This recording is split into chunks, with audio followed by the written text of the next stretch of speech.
আচ্ছা, একটা প্রশ্ন করি আপনাদের। ইতিহাসের পাতা উল্টালে যখন মহানায়ক শব্দটা মাথায় আসে, তখন আপনাদের চোখের সামনে ঠিক কার ছবি ভেসে ওঠে বলুন তো?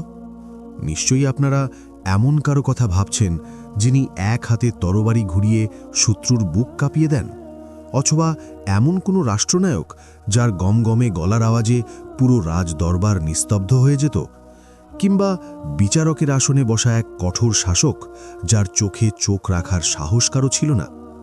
আমরা সবাই মহানায়কদের এভাবেই চিনি, তাই না? গাম্ভীর্য, কঠোরতা আর ক্ষমতার চাদরে মোড়ানো এক একটা চরিত্র। আমাদের মনে হয় যারা পৃথিবী শাসন করেন তাদের বুঝি হাসতে নেই, তাদের বুঝি ভালোবাসতে নেই। কিন্তু কখনো কি ভেবে দেখেছেন, এই ইস্পাত কঠিন গাম্ভীর্যের চাদরের ঠিক নিচেই হয়তো লুকিয়েছিল এক অসামান্য প্রেমিক হৃদয়? এমন এক হৃদয় যা রাষ্ট্র পরিচালনার হাজারো ঝামেলার মাঝেও জানত কিভাবে নিজের স্ত্রীর মান ভাঙাতে হয়। এমন এক মহানায়ক যিনি জানতেন তপ্ত মরুভূমির বুকে খালি পায়ে দৌড়ে কিভাবে প্রিয়তমার সাথে পাল্লা দিতে হয়। আজ আমরা আপনাদের নিয়ে যাব 1400 বছর আগের আরবের সেই ধুলোবালি মাখা এক কাফেলায়।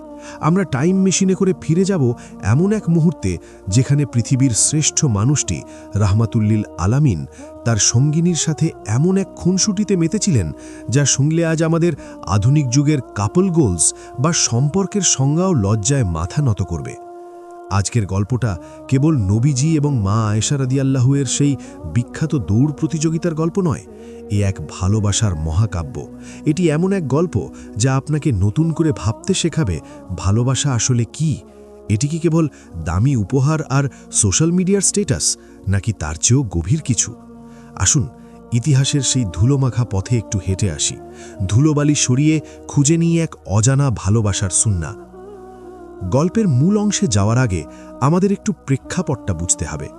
আমরা যে সময়ের কথা বলছি সেটা ছিল আইয়ামে জাহেলিয়াত, অন্ধকারের যুগ।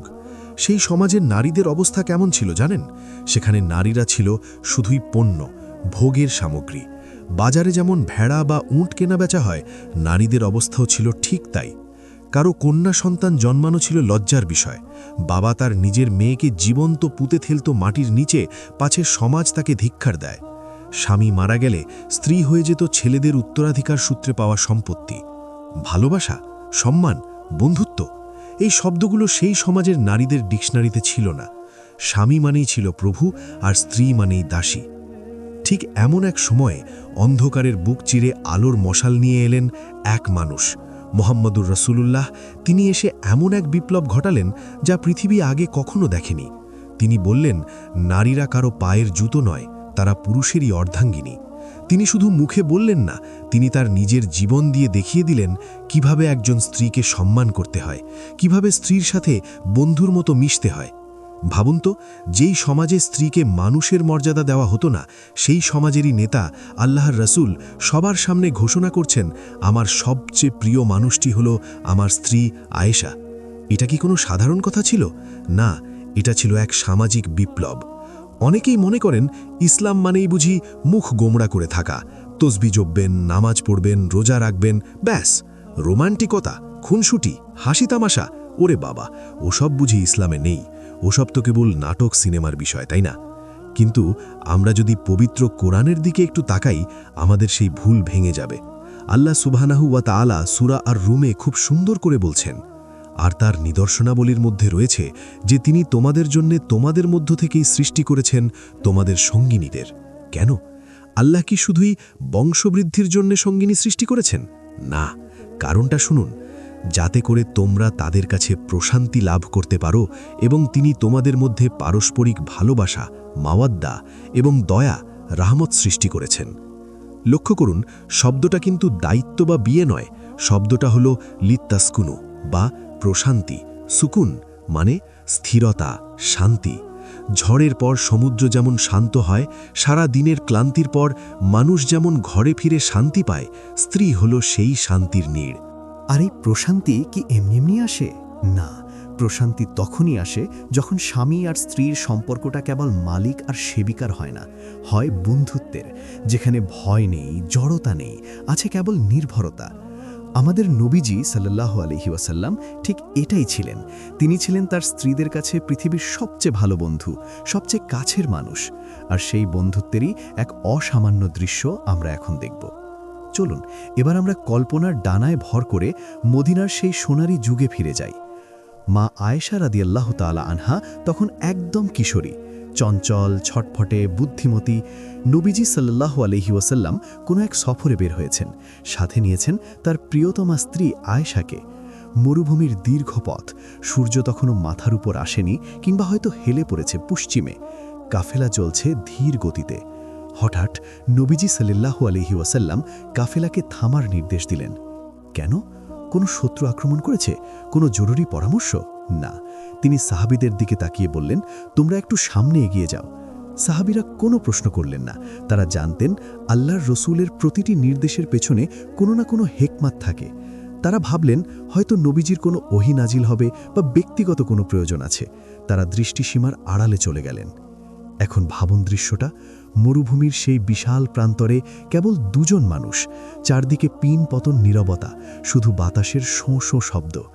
একদিকে আল্লাহর রসূল সাল্লাল্লাহু আলাইহি ওয়াসাল্লাম, যার উপর আসমান থেকে ওহী নাজিল হয়, যাকে এক নজর দেখার জন্য মানুষ পাগল, যার ভয়ে আরবের পাঘা বাঘা কাফের সর্দাররা থরথর করে কাঁপে।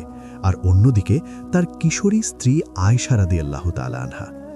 নবীজি সাল্লাল্লাহু আলাইহি ওয়াসাল্লাম আয়েশা রাদিয়াল্লাহু তাআলা আনহার দিকে তাকালেন। তার চোখ মুখে খেলা করছে এক মিষ্টি দুষ্টুমি মাখা হাসি।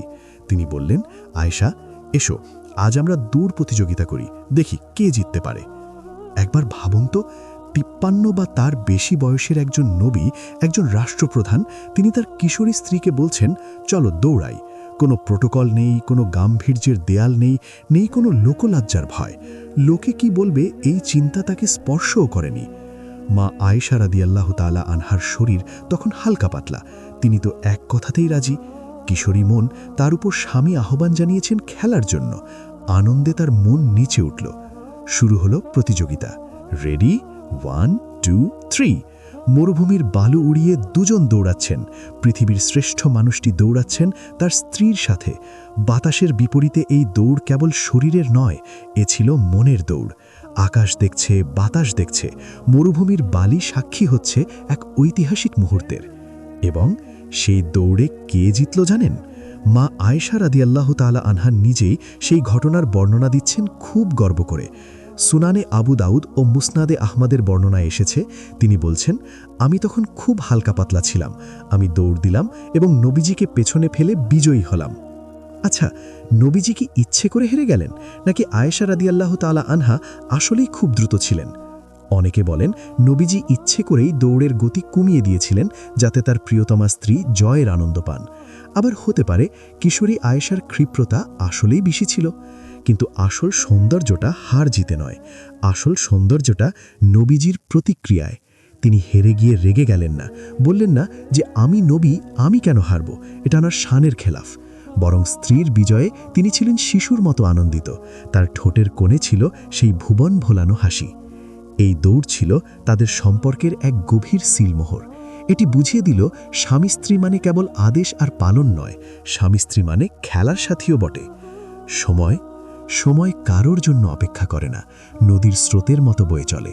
সেই দৌড় প্রতিযোগিতার পর মদিনার জীবনে অনেক ঝড় বয়ে গেছে। বদর, উহুদ, খন্দকের মতো কঠিন যুদ্ধগুলো পার হয়েছে। মুসলমানদের উপর দিয়ে অনেক বিপদ গেছে। নবীজির দায়িত্ব বেড়েছে বহুগুণ। মদিনার রাষ্ট্রপ্রধান হিসেবে তার ব্যস্ততা এখন চুঙ্গে। বিচার কার্য, পররাষ্ট্রনীতি, যুদ্ধ পরিচালনা, হাজারো কাজের চাপে তিনি পিষ্ট। এরই মাঝে মা আয়েশা রাদিয়াল্লাহু তাআলা আনহার বয়স বেড়েছে। কিশোরী আয়েশা এখন পরিণত নারী। জ্ঞান, বুদ্ধি আর প্রজ্ঞায় তিনি এখন মদিনার নারীদের শিক্ষিকা। তার শারীরিক গঠনেও পরিবর্তন এসেছে। তিনি আগের চেয়ে কিছুটা ভারী হয়েছেন, যা বয়সের সাথে খুব স্বাভাবিক। সাধারণত কি হয়, বিয়ের শুরুতে স্বামী স্ত্রীর মধ্যে যে রোম্যান্স থাকে, বছর ঘুরতেই তা ফিকে হয়ে যায়। দায়িত্বের চাপে ভালোবাসা হারিয়ে যায়, একে অপরের দিকে তাকানোর সময় পায় না। কিন্তু নবীজি সাল্লাল্লাহু আলাইহি ওয়াসাল্লাম, তার ভালোবাসা কি কমেছে? তার সেই কৌতুকপ্রিয় মন কি হারিয়ে গেছে রাষ্ট্র পরিচালনার চাপে? চলুন কয়েক বছর পরের আরেকটি ঘটনা দেখি। আবারও একটি সফর, আবারও সেই একই প্রেক্ষাপট। নবীজি আবারও সাহাবীদের বললেন, তোমরা এগিয়ে যাও। সাহাবীরা চলে গেলেন। ফাঁকা মরুভূমি। নবীজি আবারও আয়েশা রাদিয়াল্লাহু আনহার দিকে তাকালেন। সেই একই চেনা হাসি, সেই একই আহ্বান, আয়েশা এসো, আজ আবার দৌড়াই। আয়েশা রাদিয়াল্লাহু আনহা এবার হয়তো একটু দ্বিধায় পড়ে গেলেন। তিনি নিজেই বর্ণনা করছেন, তখন আমি মুটিয়ে গিয়েছিলাম, আমার শরীর ভারী হয়ে গিয়েছিল। তিনি ভাবলেন, এখন তো আমি আগের মতো হালকা নেই, আমি কি পারব? কিন্তু প্রিয়তম স্বামীর আহ্বান, সেই ডাকে সাড়া না দিয়ে কি থাকা যায়? শুরু হলো দ্বিতীয় রাউন্ড। বাতাস কেটে দুজন দৌড়াচ্ছেন। আয়েশা রাদিয়াল্লাহু আনহা প্রাণপণ চেষ্টা করছেন, কিন্তু এবার আর আয়েশা রাদিয়াল্লাহু আনহা পারলেন না। ভারী শরীরের কারণে তিনি পিছিয়ে পড়লেন। নবীজি তাকে পেছনে ফেলে ফিনিশিং লাইনে পৌঁছে গেলেন।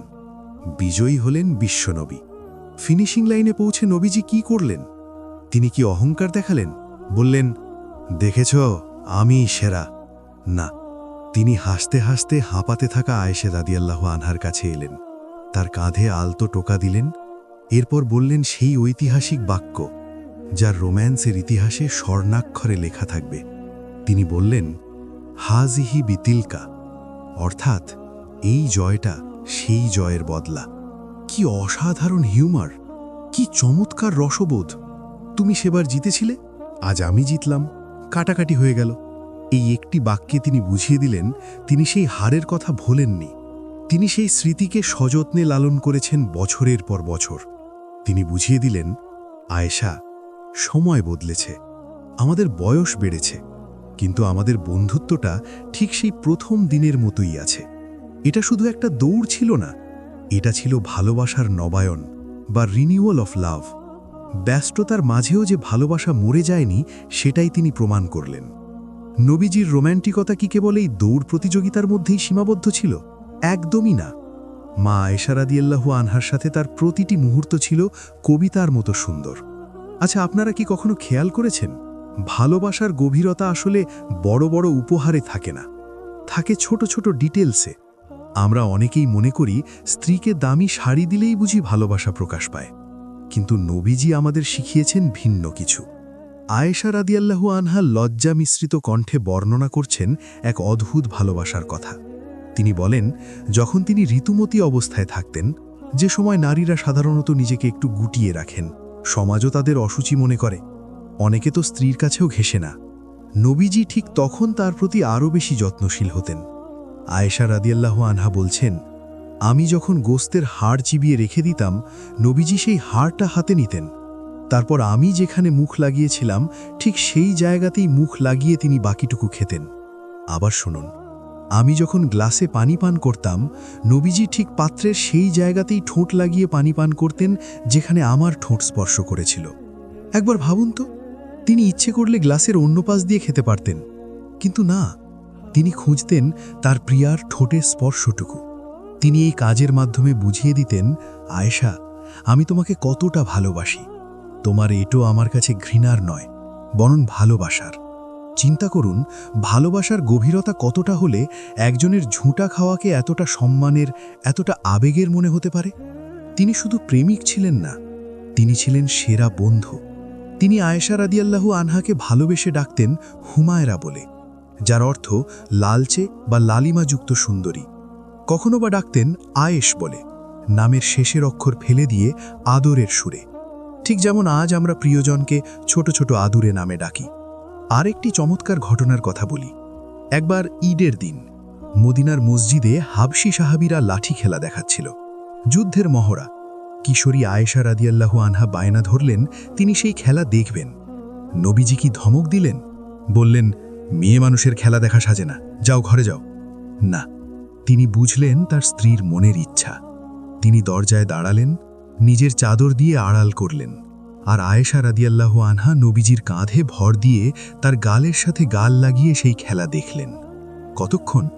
5 মিনিট? 10 মিনিট? না, আয়েশা রাদিয়াল্লাহু আনহা বলছেন, যতক্ষণ আমি নিজে থেকে ক্লান্ত না হলাম, ততক্ষণ নবীজি আমার জন্য ঠাই দাঁড়িয়ে থাকলেন। পা ব্যথা করছে, দাঁড়িয়ে থাকতে কষ্ট হচ্ছে, তবুও তিনি নড়েননি, কারণ তার কাঁধে ভর দিয়ে আছে তার প্রিয়তমা স্ত্রী। এই যে স্যাক্রিফাইস, এই যে স্ত্রীর খুশির জন্য নিজের কষ্টকে তুচ্ছ করা, এটাই হলো সুন্নাহ। এবার আসুন একটু আয়নার সামনে দাঁড়াই। আজ আমাদের সমাজের দিকে তাকালে কি দেখি? দাম্পত্য কলহ, ডিভোর্স আর মানসিক দূরত্ব। আমাদের সংসারগুলো টিকে আছে, কিন্তু সেখানে কি প্রাণ আছে? আমরা স্বামীরা স্ত্রীদের জন্য দামি শাড়ি কিনি, গহনা কিনি, অ্যানিভার্সারিতে দামি গিফট দিই, ফেসবুকে স্ট্যাটাস দিই, কিন্তু তাদের সাথে একটু দৌড়ানোর, একটু মন খুলে হাসার সময় আমাদের নেই। আমরা অফিস থেকে ফিরে মোবাইল নিয়ে ব্যস্ত হয়ে পড়ি। স্ত্রী পাশে বসে থাকলেও আমাদের মন থাকে ভার্চুয়াল জগতে। আমরা মনে করি টাকা দিলেই বুঝি দায়িত্ব শেষ। আমরা মনে করি গাম্ভীর্যই বুঝি পুরুষত্ব। স্ত্রীর সাথে হাসাহাসি করলে বুঝি মান কমে যাবে। তাকে শাসন করাকেই আমরা পুরুষত্ব মনে করি। অথচ সত্যিকারের পুরুষত্ব হল স্ত্রীর মুখে হাসি ফোটানো। যে পুরুষ তার স্ত্রীকে হাসাতে পারে না, সে আর যাই হোক নবীজির পূর্ণ অনুসারী হতে পারেনি। নবীজি সাল্লাল্লাহু আলাইহি ওয়াসাল্লাম স্পষ্ট ভাষায় বলেছেন, তোমাদের মধ্যে সেই ব্যক্তি সর্বোত্তম যে তার স্ত্রীর কাছে উত্তম, আর আমি আমার পরিবারের কাছে তোমাদের চেয়ে উত্তম। আজকের এই যান্ত্রিক যুগে আমরা কি পারি না নবীজির এই সুন্নাহকে পুনর্জীবিত করতে? দৌড় প্রতিযোগিতা মানেই যে মাঠে গিয়ে দৌড়াতে হবে তা কিন্তু নয়। প্রসঙ্গটা দৌড়ানো নয়, প্রসঙ্গটা হলো একান্ত সময়, কোয়ালিটি টাইম। আমাদের স্ত্রীদের সাথে লুডো খেলা, রান্নার কাজে একটু সাহায্য করা, একসাথে বসে চা খাওয়া, কিংবা ছুটির দিনে পার্কে একটু পাশাপাশি হাঁটা, এগুলোই হতে পারে আধুনিক যুগের দৌড় প্রতিযোগিতা। ইসলাম ধর্মকে যারা নিরস বা সেকেলে মনে করেন, মা আয়েশা রাদিয়াল্লাহু আনহা এবং নবীজি সাল্লাল্লাহু আলাইহি ওয়াসাল্লামের এই গল্প তাদের জন্য এক বিশাল জবাব। ইসলাম শিখিয়েছে ভালোবাসা মানে কেবল আই লাভ ইউ বলা নয়। ভালোবাসা মানে প্রিয় মানুষের সাথে বালুকাময় পথে দৌড়ানো, তার জয়ে খুশি হওয়া এবং তার পরাজয়ে তাকে সান্ত্বনা দেওয়া। প্রিয় দর্শক, নবীজি এবং মা আয়েশা রাদিয়াল্লাহু আনহার সেই দৌড় প্রতিযোগিতা 1400 বছর আগের মরুভূমির বালিতে হয়তো মিশে গেছে, সেই পায়ের ছাপ হয়তো মুছে গেছে বাতাসের তোড়ে, কিন্তু তার শিক্ষা আজও জীবন্ত। সেই হাসির শব্দ আজও ইতিহাসের পাতায় কান পাতলে শোনা যায়। জীবনটা খুব ছোট। রাগ, অভিমান, ইগো আর দূরত্বের দেওয়াল তুলে এই ছোট জীবনটাকে নষ্ট করবেন না। আমাদের কবরে আমাদের দামি গাড়ি বা অফিসের ফাইল যাবে না, যাবে আমাদের ভালো কাজ আর মানুষের দোয়া। আর স্ত্রীর দোয়া স্বামীর জন্য অনেক বড় সম্পদ। আসুন আজ থেকেই আমরা আমাদের ঘরগুলোকে এক একটা জান্নাতের টুকরোয় পরিণত করি। গাম্ভীর্যের মুখোশ খুলে ফেলে প্রিয়তমার হাত ধরে বলি, চলো আজ জীবনের দৌড়ে আমরা একসাথে পা মেলাই। কারণ দিন শেষে এই ছোট ছোট স্মৃতিগুলোই আখেরাতে আমাদের জন্য সাক্ষী হয়ে থাকবে। আল্লাহ আমাদের সবাইকে নবীজির এই সুন্নাহ, ভালোবাসার সুন্নাহ পালন করার তৌফিক দান করুন। আমাদের দাম্পত্য জীবনকে ভালোবাসায় ভরিয়ে দিন, আমাদের স্ত্রীদের চোখের শীতলতা বানিয়ে দিন। হে আল্লাহ, আপনি আমাদের পরিবারগুলোতে সেই ভালোবাসা ঢেলে দিন যে ভালোবাসা ছিল মুহাম্মদ এবং আয়েশা রাদিয়াল্লাহু আনহার মাঝে। আমিন।